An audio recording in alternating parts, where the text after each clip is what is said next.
So quiet this morning, so subdued.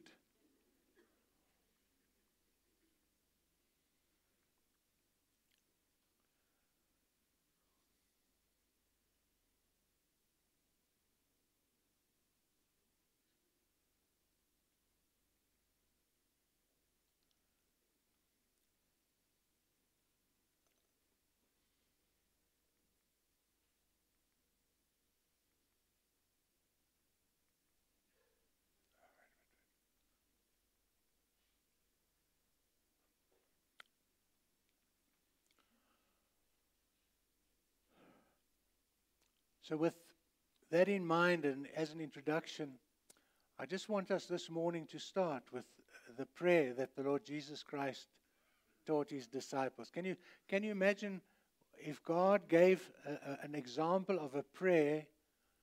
Wouldn't it be the most important things that he would like to include in that prayer, because that we could receive the revelation, so that when he left we could continue living in the reality and in the receipt of that kingdom in our lives. So this morning I just want us to start this sermon with the Our Father prayer, and I want you to pray it with me. Those of you that don't know it, go and learn. I'm just wondering how many of us teach our children the Our Father. You know, and I think it's so important for us to know these prayers, because I think for many years I think people are not being taught certain basic prayers or things that are important in their life, stuff that we want to have residing in our hearts. So let's pray together. Our Father who art in heaven, hallowed be thy name. Thy kingdom come, thy will be done, on earth as it is in heaven. Give us this day our daily bread, and forgive us our trespasses, as we forgive those that trespass against us. And lead us not into temptation, but deliver us from evil.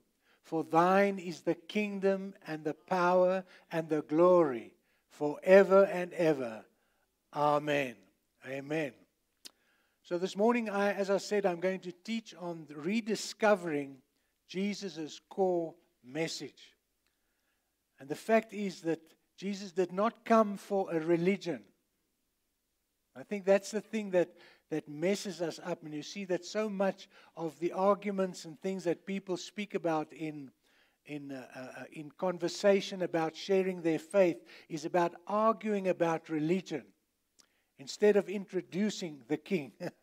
And I think that's so important, that once people can see Jesus Christ and see his works manifest, you don't have to reason with them. The Holy Spirit will use that to reveal himself to the people. And so very often I think that we have, and I think through tradition, have grown into becoming religious systems. Like, as I said previously, the last time I spoke about the kingdom, is that when I have to ask, just mention a couple of religions to me, I'm sure most of us will mention Christianity. And in fact, Christianity is not a religion. Jesus did not come to establish a religion. He came to establish a kingdom. He came to take rulership. He came to restore that which was lost through Adam and Eve. When God created man, he created him and gave him authority. He said to him, rule over the earth. Have dominion. He established that and gave that rulership. And the assignment was, have dominion and rule and make the earth as it is in heaven.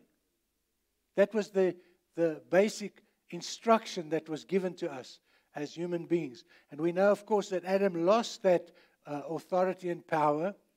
And for years, we've been the world tried to regain that, and we saw that through the rulership of kings and prophets and judges, every one of those tried to bring the earth back to that place. But having lost authority and power, somebody had to come to regain it for us. So when we see that there's a struggle against kingdom versus religion, we must see that firstly that we're exploring a foundational concept of the teachings of God. Jesus didn't, as I said, primarily come to start a new religion. He came to announce and restore a kingdom, God's government and rule on the earth. His entire mission, including redemption, was aimed at re-establishing the dominion that Adam lost. Our goal today is to understand this kingdom perspective and how it transforms our understanding of faith and life. I spoke about last week the renewing of our minds and the message that Jesus preached concerning repentance. And I think we discussed the matter of repentance, the fact that repentance is not just choosing not to sin anymore, but repentance is about changing the way we think and the way we look at life from a different perspective. And the result of that is that we begin to live a life of victory, a life of holiness, a life of submission, a life of yieldedness to the kingdom of God. So it's not about just not sinning anymore. It's about changing the way you think, because if you change the way you think, you will change the way you live. Amen? And so it's very important, and that's why the Word of God is preached and taught, so that it'll cause the scales to fall off our eyes. When we looked at Matthew 13, we saw that the kingdom of God was revealed through the sower sowing the seed, and that the seed that was sown was the message of the gospel of the kingdom of God. That's what we need to sow, and that's what I'm sowing this morning, is the message of the gospel of the kingdom of God, which each one of us this morning, if you have been born again, if you've received Jesus as your Lord and Savior, should be part of that kingdom. And now we should learn to live under submission to the headship of Christ and live in obedience, so that Christ can become revealed through our lives. Now, I've started, as I said, Jesus' focus was restoring His kingdom.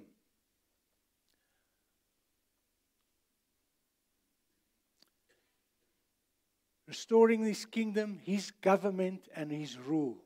That's what Jesus came back to restore that. And this is a progressive manifestation. Jesus did not come to overthrow the Roman government at that time.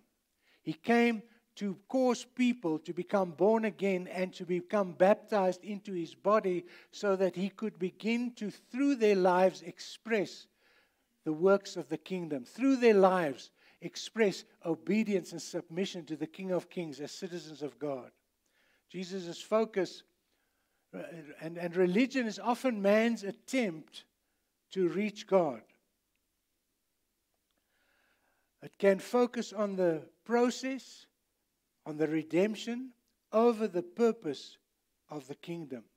And so very often when we look at the whole thing, even at this time that we've just gone through, we see that there is great emphasis placed on the fact that Jesus has come, that Jesus died, that Jesus was crucified, but very little emphasis is really placed on what happened after the cross. We just know he was resurrected, and we know that He's in heaven, but we don't know what His role has been, what He has come to fulfill. In fact, He came to fulfill the establishment of His kingdom. He took back the authority. Remember that the Bible says that He stripped Satan of all his dominion, and He took back the keys of the kingdom. He took back the authority that was lost through Adam. And what did He do when He asked the disciples, who do the people say I am? And some said, He's this prophet and that prophet. But then He said, and who do you say that I am? And they said, Thou art the Christ, the Son of the living God. They emphasized who He was, and the revelation of that is the foundation upon which God builds. And then He said, I give you the keys of the kingdom. I give you authority to exercise, to rule, to reign, to do what I've done and what I've revealed to you to do while I was on the earth. That is the mandate that God has given us as His church. The Bible's central theme is a king, his kingdom, and his royal offspring. It is vital to distinguish between the kingdom and religion. The kingdom is God's actual government. The kingdom is God's actual government, His sovereign rule extending from heaven to earth. Religion, while sometimes well-intentioned, can become man's structured attempt to connect with God. Sometimes getting stuck on rituals or processes. The Bible itself isn't primarily a religious book. It is a story of a king, his domain, and his children. The innate desire for dominion, identity, and purpose that every person feels is actually a longing for the kingdom. Paul understood this, focusing on knowing the King, Jesus Christ. The kingdom is defined by righteousness, peace, and joy in the Holy Spirit. Romans 14:17. Not just external rules.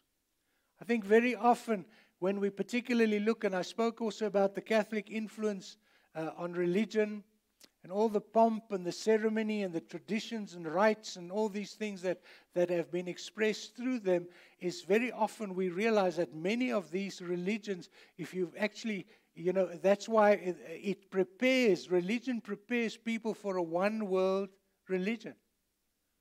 But we don't represent a religion. We represent the King of Kings and the Lord of Lords. We represent the Lord Jesus Christ as a person and what He has accomplished and done in our lives and what He desires to do through our lives as we live in obedience and in submission to Him. Amen? So it's important for us that every human heart longs for the purpose,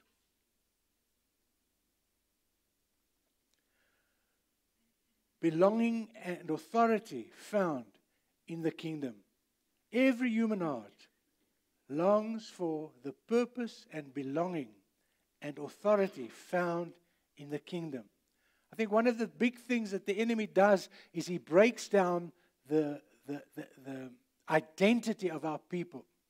If people think they are no good, if people think they can't do anything, if people think they are unable or they think they are unworthy, then what the devil has done is blinded them to the reality of who they are in Christ and whose kingdom they are representing upon the earth. If I understand and know that I'm a king's kid, I'm going to operate in a completely different way than I would if I just think that I'm a sinner that's no good and I have no purpose and anything like that. Then it will make me completely yielded to the enemy and cause me to have confusion about who I am in Christ. Or not know. If he can hide me, if he can blind the message of the kingdom from me, it will prevent me from knowing who I am, and it will prevent me from doing what Jesus requires me to do and having the confidence that God has given me authority and given me power. The Bible says, I give you power to trample on scorpions and snakes and over all the power of the enemy, and nothing shall by any means harm you. So that's a instruction that God gives us. The idea is that we will be putting down demonic spirits. We will be enforcing the kingdom. We will be enforcing the judgment that God has given the enemy, stripping him of his power, making him to naught, and causing the church to have authority and putting all things under his feet to the submission of the Lord Jesus Christ.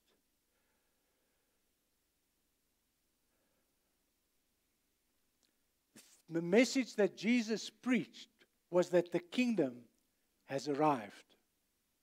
I think that we somehow miss that, because I think what the enemy has always done is to try and postpone the good news of the gospel of the kingdom to one day when we die.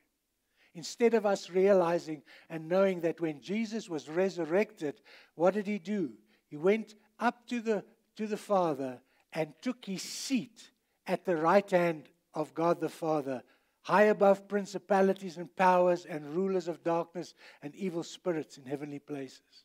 Jesus took his position.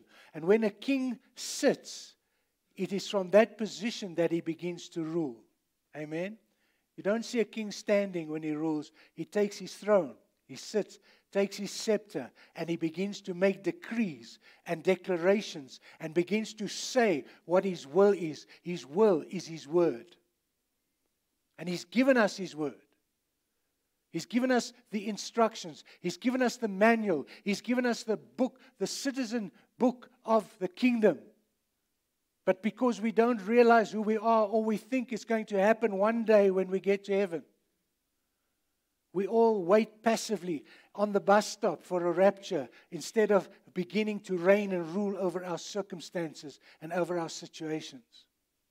Instead of us beginning to take authority over our homes. Instead of us beginning to take authority over our place of work. And that I'm not talking about a hostile takeover. I'm talking about expressing the kingdom, expressing the authority, expressing the love of God, expressing the gifts of the Holy Spirit, expressing the fruit of the Spirit through our lives so that the kingdom can be exposed and people can be drawn to that kingdom. Hallelujah. I think if we begin to have that mindset, we will attract people to the kingdom of God.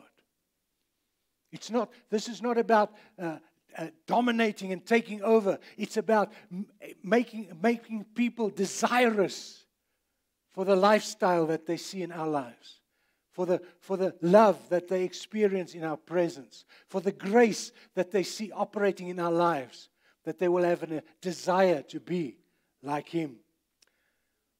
Kingdoms have protocols. Before a king arrives, a herald prepares the way. And John the Baptist fulfilled prophecies like in Malachi 3 verse 1, acting as the herald for the king, urging people to prepare their hearts. Then Jesus himself declared, repent, for the kingdom of heaven is near. This didn't mean coming soon. It meant it has arrived. It was accessible. How did he prove it? Through his works. You see, Jesus didn't teach on healing. He didn't teach on deliverance. He didn't teach on those things. He demonstrated them because they were part of the authority and power given to him as the King of Kings and the Lord of Lords. He came to show us how to rule and to reign over the works of darkness. And I just believe and I trust that from myself and every person in this church, we will begin to understand that God has given us a mandate to use the power and authority that resides within Him. In His name, we have been delegated that power. We have the authority to use that name.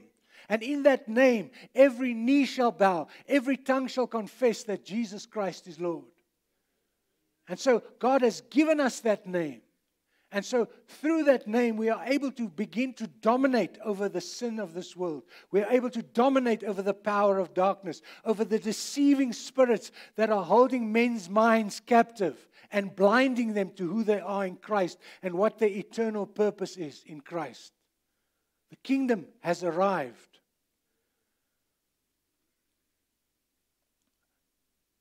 There's a royal protocol, as I said, whenever a king doesn't just sort of arrive at the airport and say, no, where's everybody? And I'm here, I'm arrived. No, there's a protocol.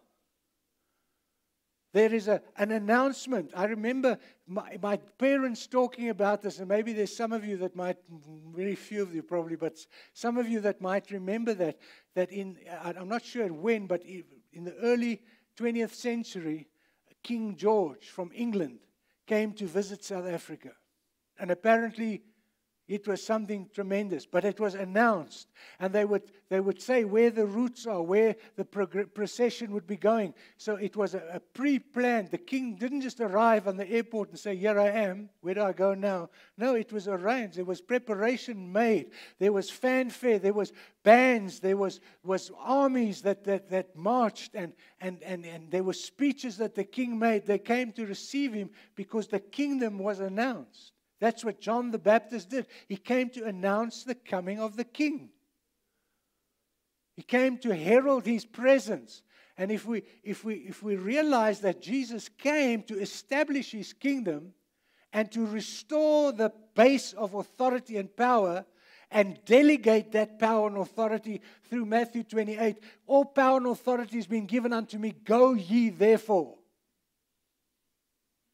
In other words, I will back you. You are backed by the power and the authority of the King of Kings and the Lord of Lords. And not only are you backed by that, but because you have been baptized into His body, you are now seated in Christ in heavenly places. You are seated in a position of authority and power. And so you have to change your perspective. You have to repent. The heralds announced Jesus' proclamation, repent, for the kingdom of heaven is at hand.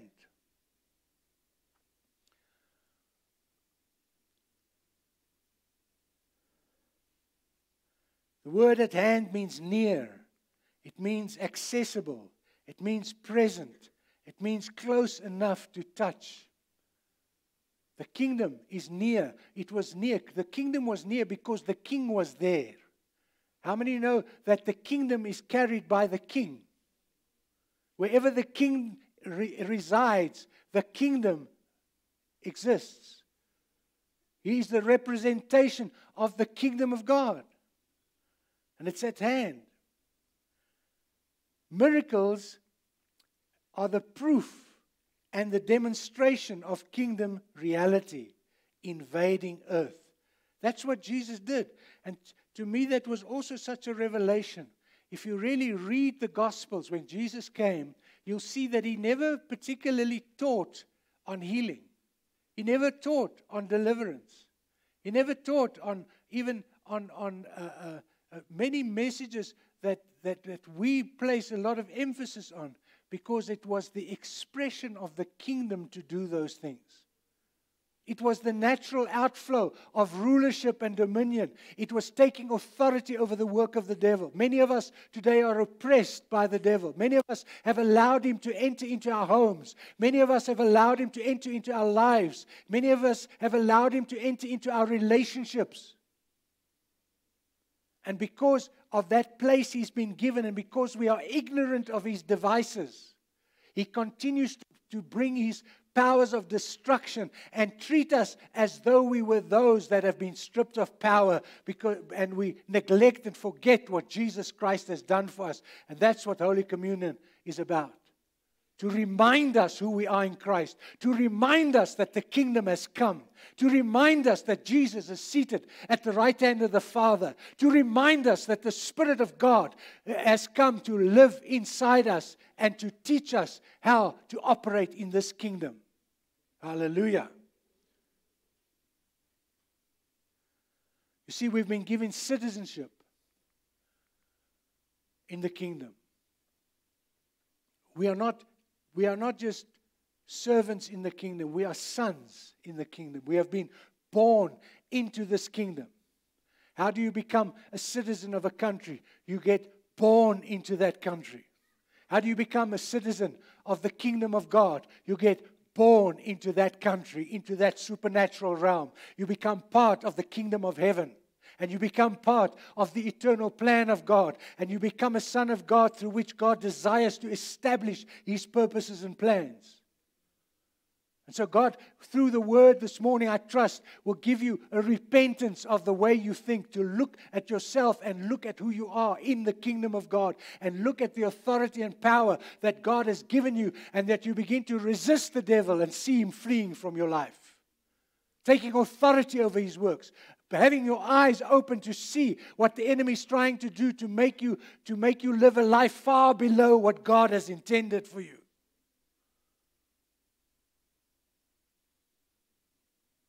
Give you power to trample on scorpions and snakes and over all the power of the devil. I want to tell you, the devil is scared of you. But he deceives you into thinking you're unworthy.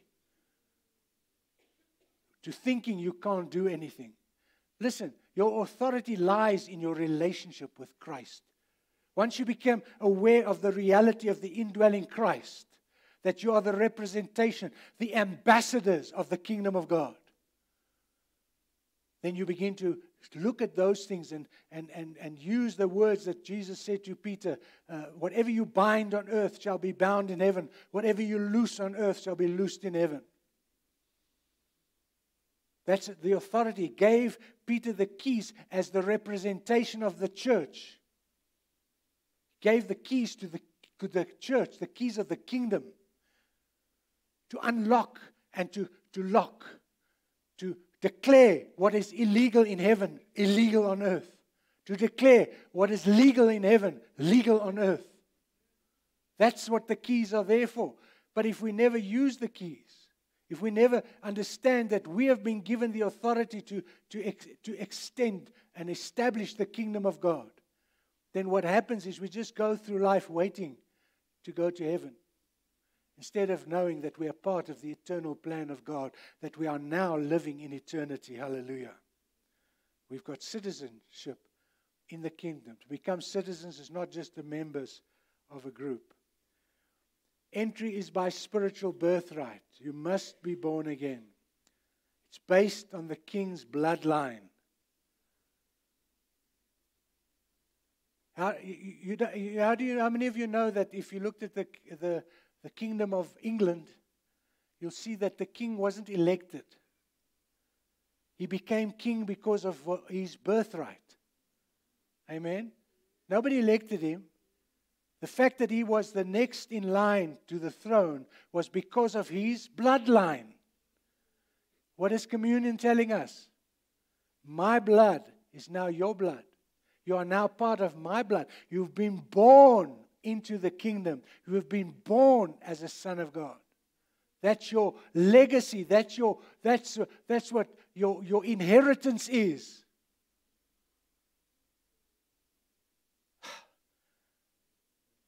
It's so important for us to understand that. That's why there is now therefore no condemnation for those that are in Christ Jesus. We have left behind the things of the past. We have moved into our position as sons of God. And we are now able to begin to take authority and to begin to pray with authority and begin to speak and make declarations over our church, over our area, over the people that we have been made responsible for, to declare the kingdom of God, the gospel of the kingdom, the good news of the kingdom of God. Hallelujah. So it's based on the king's bloodline that we have inheritance. It's a family business. We have been restored to rule and reign under a king. And why do you think the enemy would like us to be divided? Why do you want him to try and point out our differences? Or point out, the negative things, or try and get us to become polarized? You look at the governments right through the world, the same thing. The spirit of the enemy, the devil, he's using the same strategy in every country to bring division, to bring strife, to bring disunity. But we as the church must not allow it. We must look different. And I'm thankful when I look across this church this morning. We're from every racial group. And our unity we find not in our appearance, but in the fact that we are all born of the same bloodline. Hallelujah. We are born again. And in Christ, we have now the responsibility to come under the rulership of the King, to live in obedience. Jesus said, if you love me, you will keep my commandments. A king makes commandments. He makes decrees. He makes declarations. And the way the body works is to submit and to yield to that. To be obedient to the king. And in our obedience, we have been given authority to represent him ably in this earth. Hallelujah.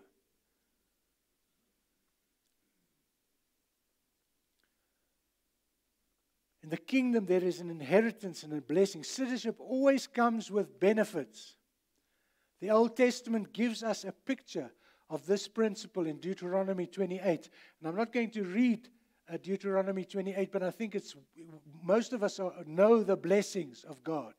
And the blessings come if you obey, then these blessings shall come upon you. You shall be blessed going in. You shall be blessed going out. Blessed shall be the works of your hands. God will multiply your cattle and your kind. All those blessings they've not ceased to exist, but they come through obedience to a king. They come through yielding our lives. I give myself away. Stop giving yourself away. You've now given yourself away. I have been given away. Ek is klaar daarmee. I don't have to give myself again. I've given myself away. Let's sing it that way. So you can use me. Good words. So you can use me. I'm available. I've died. It's no longer I that liveth. It's Christ that lives in me. The life I now live, I live by the faith of God who loved me and who gave His life for me. I am a representative of the kingdom of God. I am His ambassador. And when I have that mindset, I won't do stupid things that bring the kingdom in disrepute. I could have expected a bigger amen for that one. Amen. That's what we are. How can I go and bring the King of Kings in disrespect when I represent His kingdom? So when I repent and change my way of thinking, I begin to look at life from a completely different perspective. Amen. Hallelujah. Citizenship includes rights, privileges, and inheritance. Citizenship always comes with benefits. The Old Testament gives us a picture, and I've read that in Deuteronomy 28 already to you. So go and study and meditate upon Deuteronomy 28. Come see what is the blessing that God has already promised to those that obey, to live in obedience to Him. We are citizens of a heavenly kingdom now. Now, that's where we must change our mindset. We mustn't think that one day we will reign, one day we will rule. No, you have to begin to take authority in the areas where you are already placed. You're not going to now take over the country. Start taking over your home. Start bringing the kingdom in your home. Start beginning to speak the word of God in your home. Take your position and place in your home.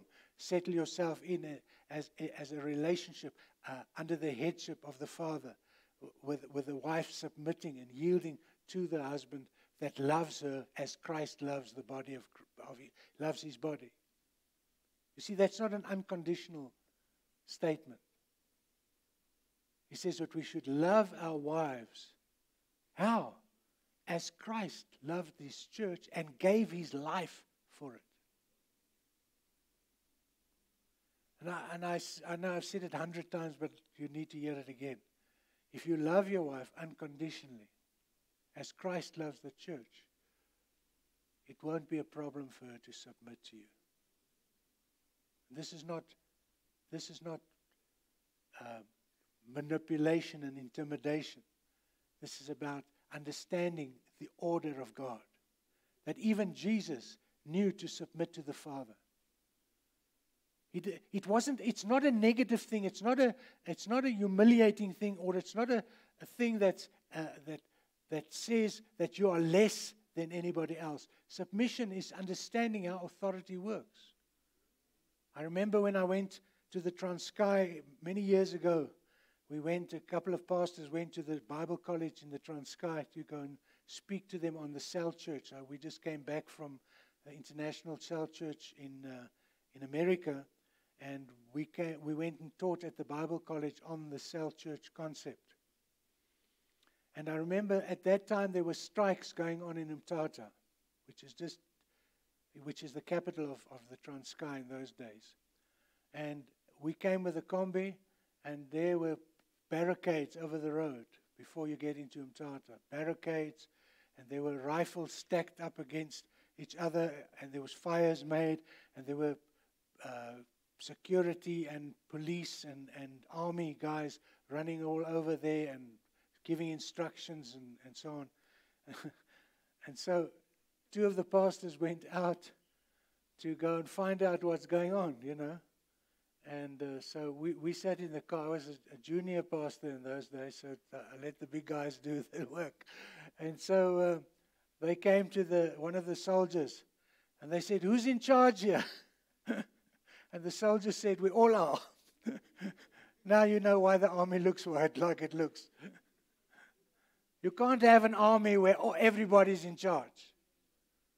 It just doesn't work. You can't have a household where everybody's in charge. You can't have a business where everybody's in charge. You can't have a church where everybody's in charge. You need leaders. That's the kingdom of God. That's how it works. It works through leadership. And so that's so important. We are citizens of heaven's kingdom. The kingdom is present and I believe is expanding on the earth. But it's expanding through our lives. We have to bring forth life. We have to demonstrate Christ. We have to do His works. And I want to encourage all of us to begin to step out in faith and know who you are and begin to speak with authority and begin to do the works that Jesus did. Now what's wonderful, and I've spoken to you about the apostolos that comes and introduces the kingdom, or that has overtaken the new terrain that the king has taken in, and exposes them to how the kingdom works. But more than that, the Caesar sends a governor. And the governor has a mansion where he lives. And from that mansion, he begins to enforce the laws of the kingdom. Somebody spoke about that, that in certain places people still drink 4 o'clock tea, for instance. Why? Because that's something that was done in the kingdom in England. So those were the habits and things. People still drive, we still drive on the left-hand side of the road. Why? Because that's what the king enforced through the governor in South Africa. The governor of England, those days before 1961, I think it was when we became independent. We were part of the Commonwealth, and we were ruled by a king. And so we had to obey those rules, the laws. We even have Roman Dutch law today that is passed down to us from the legal system that the Kingdom of England used. Still till today, we are being governed by those things.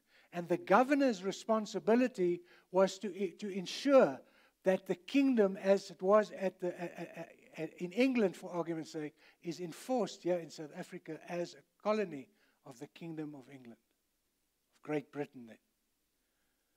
And so, who did God send to be the governor?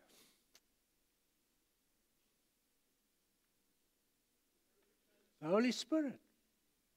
He's the sent one. He said, the God sent the Holy Spirit. Why? To govern the kingdom, to be the governor, to be the representative through the body of Christ. That's why each person has been baptized into the body, and we have become the governor's mansion.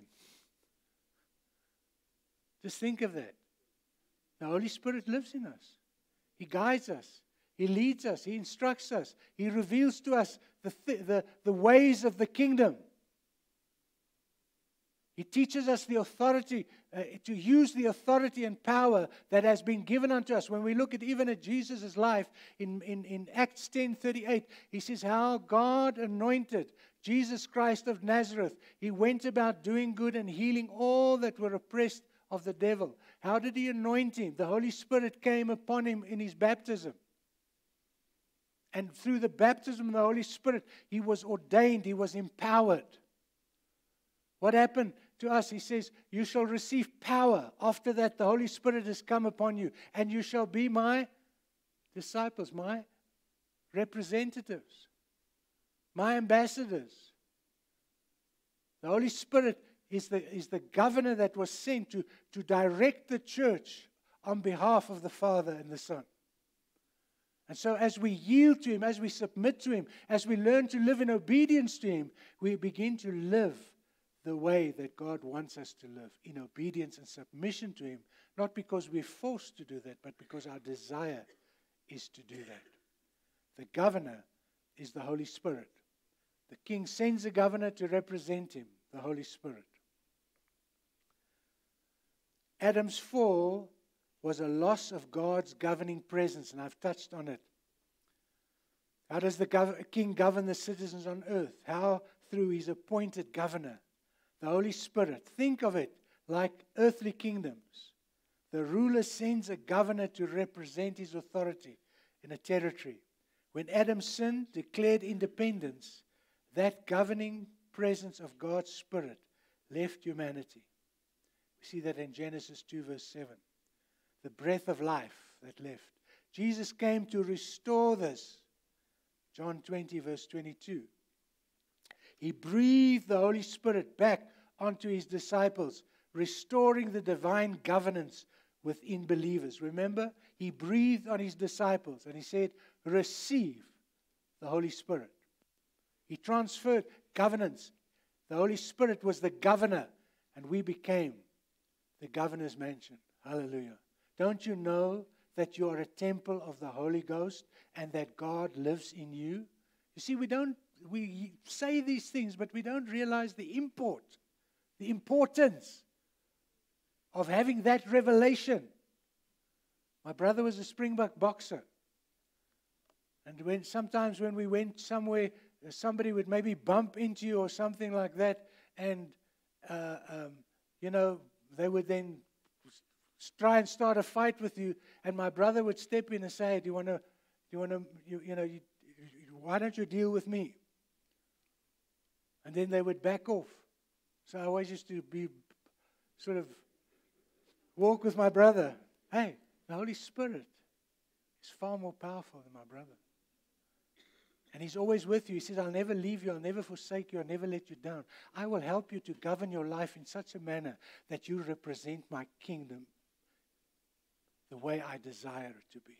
That Jesus Christ will be glorified through your life. That my will be done on the earth as it is in heaven. That my prayer that I taught you to pray, let thy kingdom come, thy will be done on earth as it is in heaven, that it shall become manifest through your life daily. The king sends the governor to represent him, the Holy Spirit.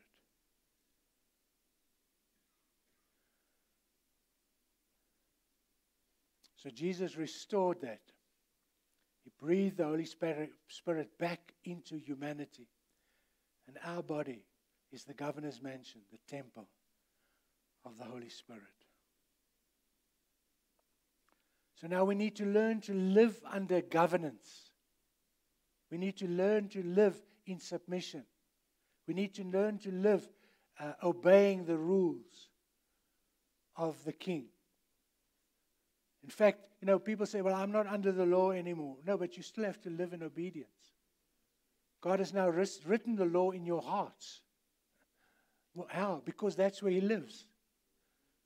He reigns from within.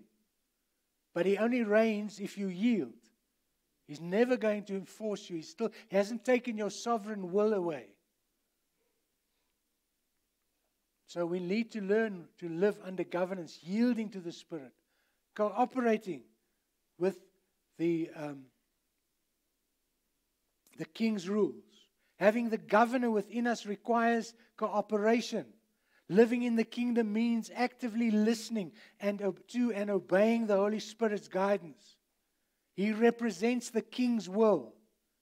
When we choose our own way, when we act independently or disobey God's known commands, we effectively grieve the Spirit and hinder His ability to fully operate in and through us.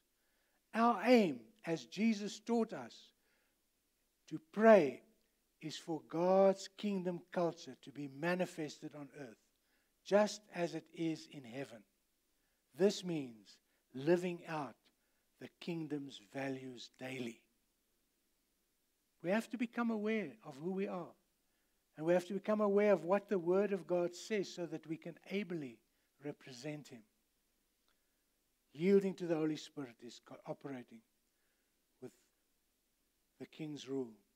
Independence is disobedience. It hinders the governor's work. So what must the goal be? Your kingdom come on earth as it is in heaven. That's why He gave us the prayer. Not so that one day when we get to heaven we can pray it. No, now. Let your kingdom come. Begin to pray for your kingdom in your home. Begin to pray for your kingdom in your schools.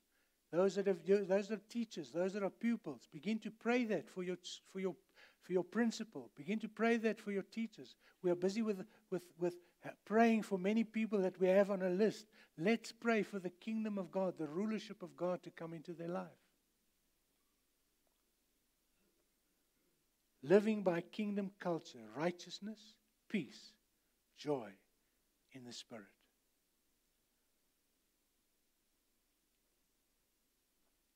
The kingdom life is about dominion and rest. Many of us have been, I remember being in church as a young man. We went to church 4 or 5 times a week. And it's not that we didn't enjoy it, but we didn't understand how the kingdom works. You know, we had Monday night was discipleship class, Wednesday night was prayer meeting, Friday night was youth, Sunday morning was the morning service, Sunday evening was the evening service, and then sometimes you had Bible study in between. It's 4 or 5 times a week we went to church. And it was awesome, it was wonderful to get to know the people, and I'm not saying that it's all bad. But what I'm saying is what that does, it creates a mindset in us that it's about doing that pleases God. It's about all the things the religious things we do. And so very often we neglect the areas of representation where we are. We've got a sign up there at the door. The mission field starts here. As you leave this place, you are going in as ambassadors of the kingdom of God, under the governance of the Holy Spirit, to go and proclaim the kingdom of God. Amen? So God created humanity with a mandate for dominion, and our spirits still long for that, restored authority. Jesus emphasized the supreme value of the kingdom. It's like a hidden treasure worth selling everything for to possess. Living in the kingdom changes our approach to life's needs. Instead of anxious striving, often characteristic of religious self-effort, Jesus gave a key principle. Prioritize God's rule and His ways, and He ensures the necessary things are provided. This is a core advantage of kingdom citizenship. Amen? We have been created for dominion. The human spirit seeks this lost authority. And I believe that as I'm preaching on this kingdom, the Holy Spirit is cheering the message on in your heart, that there is an excitement that's coming in your heart because scales are beginning to fall off and you're beginning to see who you are in Christ and what He has called you to do. The kingdom's value is worth everything. The parable of the treasure. He sold everything to discover this new treasure.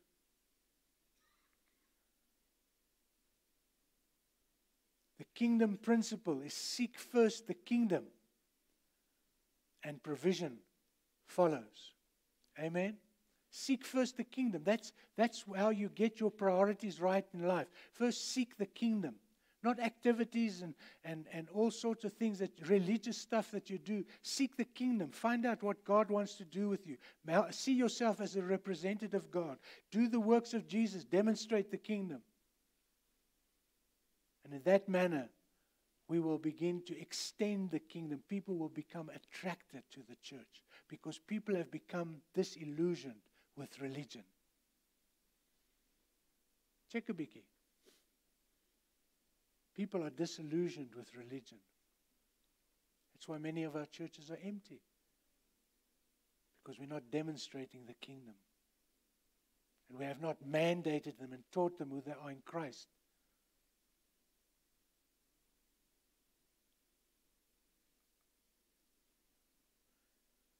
Contrast is between the kingdom case versus hard work or religious self-effort.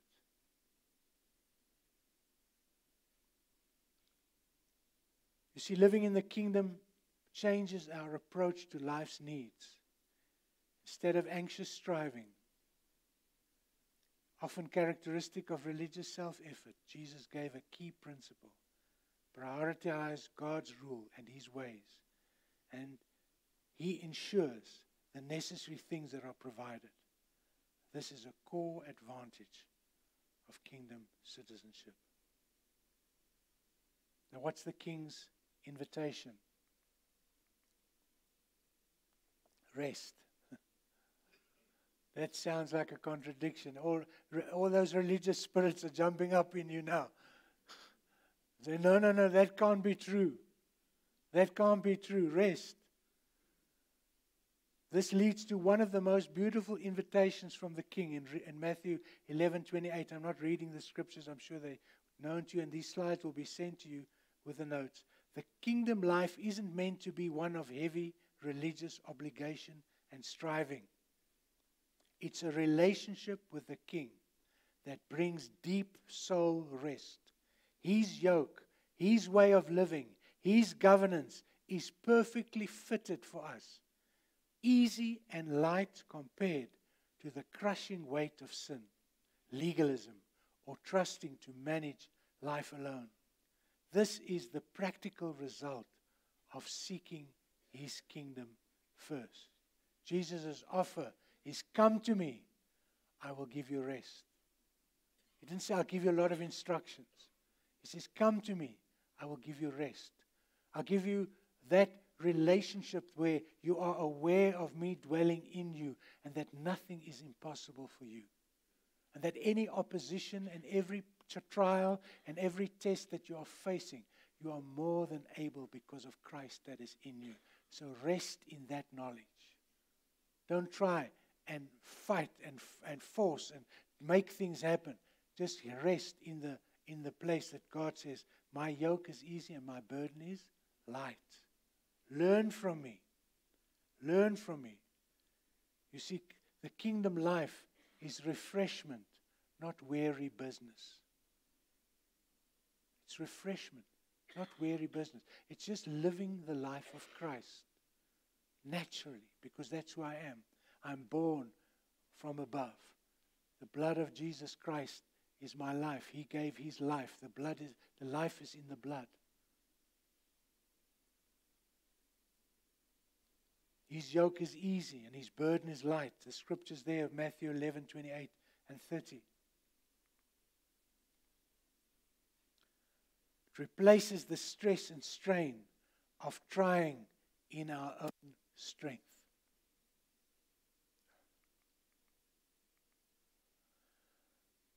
So, what is the conclusion? In conclusion, understanding the kingdom perspective transforms everything. It calls us to shift from a potentially limited religious mindset to embracing the reality of God's government, to see God as your loving King, yourself as His valued citizen, learn His constitution, the Word, live by His culture, guided by the Spirit, and actively partner with the Holy Spirit, your resident governor. Don't just wait for the future. Expect to experience the privileges, the provision, and power of the kingdom in your life today. It's about relationship, rulership, and rest found in King Jesus. Amen. Shift your focus from religion to kingdom. See, remember, Jesus said, repent. Another way of saying it is, shift your focus. Look at life through this lens of the kingdom and who you are in Christ.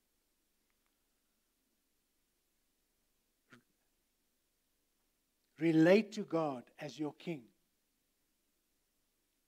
Make yourself available to serve Him as a son of God, to do His works and His bidding. live as a citizen under His rule and care. Partner daily with the governor, the Holy Spirit. I think what's so wonderful,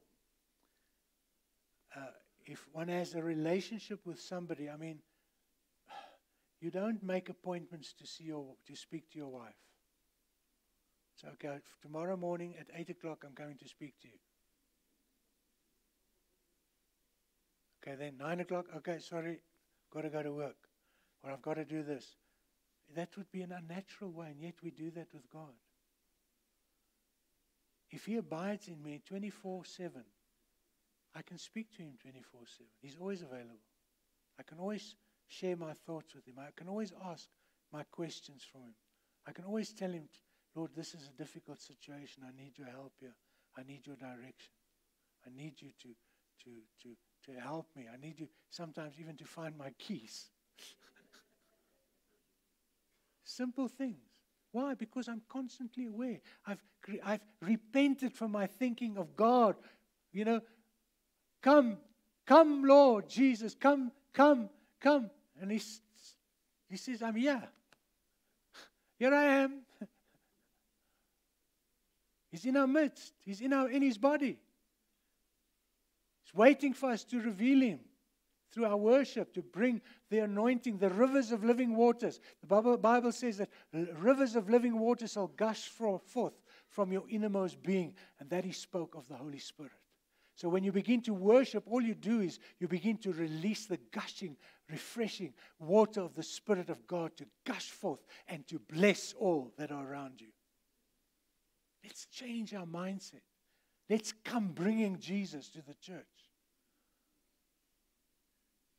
Let's come demonstrating His Spirit and His kingdom. Let's partner daily with the governor, the Holy Spirit. Expect to experience kingdom realities now. Begin to launch out. Begin to do the works of Jesus. Begin to pray for the sick. Begin to share with the lost.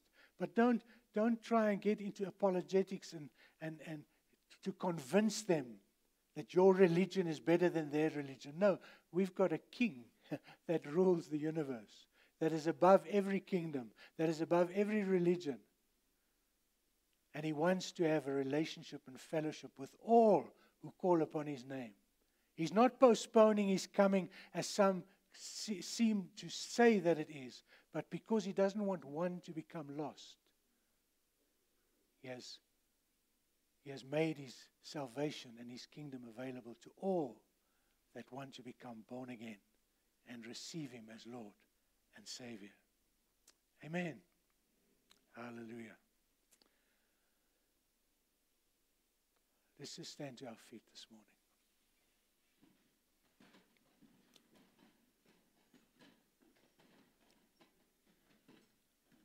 I trust and I believe that God is busy causing us to repent, to change our way of thinking, the way we look at the Word, the way we look at our life, the way we look at who we are.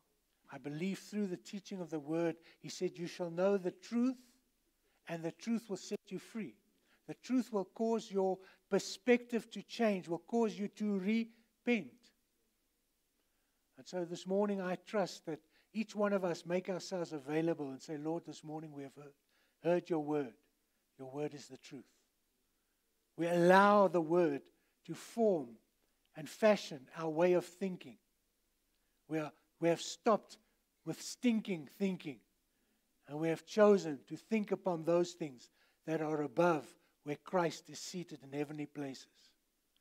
This morning I want to pray for each one of us, but I want you to come into an agreement with me. Father, I thank you this morning for this precious body. Thank you for the path that you have walked with each one of us all these years. Some of us have been serving you for many, many years. But thank you that we never come to the end of the revelation of who you are. Thank you that there is more revelation, more understanding, more wisdom Thank you this morning that you fill us with the knowledge of your will in all spiritual wisdom and understanding.